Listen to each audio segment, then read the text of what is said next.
છે ત્યારે વિદ્યાર્થીઓ ગુરુના આશ્રમમાં રહીને ભણતા. ગુરુનો આશ્રમ તપોવન કહેવાતો. આશ્રમમાં આરોહી નામનો એક વિદ્યાર્થી ભણે તે ખૂબ એકાગ્રચિત્તે ભણતો. ગુરુની આજ્ઞા તેના માટે સર્વસ્વ. આરોહી સૌ છાત્રોની સાથે બેસીને આશ્રમના રસોડે જમતો. એક વખતની આ વાત છે. ચોમાસાનો સમય હતો. ધોધમાર વરસાદ વરસી રહ્યો હતો. આરોહી બેટા, આપણા ખેતરની પાળ તો નથી તૂટી ગઈ ને? જા દેખી આવ. અરે રે, પાળ તો તૂટી ગઈ છે.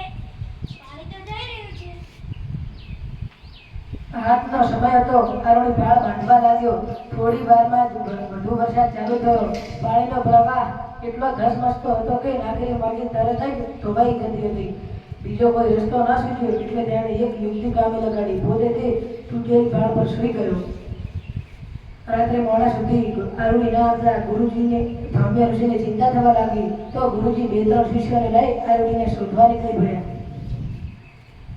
આરોહી બેટા, આરોહી બેટા, ક્યાં છે તું? આરોહી બેટા, આરોહી, તેને લઈ લો.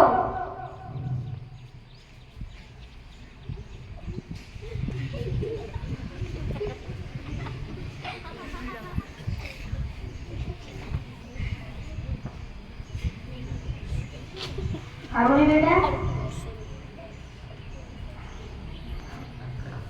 આરોહી બેટા, બોલો ગુરુદેવ, શું આજ્ઞા છે? હવે બીજું કોઈ કામ નથી. તે આટલું કર્યું તે જ મારા માટે ઘણું છે.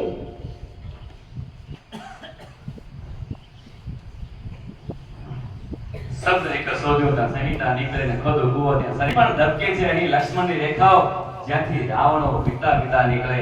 અહીં રાજભાઈ પાનભાઈના ધૂણા તપણા ધકેતા નીકળે. અહીં રાજભાઈ પાનભાઈના ધૂણા તપણા ધકેતા નીકળે.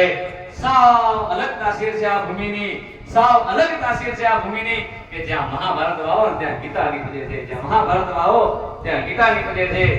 એ જ ઉદ્દાલક આરોહી મોટો થઈ અને ઉદ્દાલક ઋષિ નામે પ્રસિદ્ધ બને છે. હજારો બાળકોને શિક્ષાનું જ્ઞાન આપી અને જબરજસ્ત કાર્ય કરે છે. એ જ આપણા ઉદ્દાલક ઋષિ. સરસ કાર્ય વધાવીશું.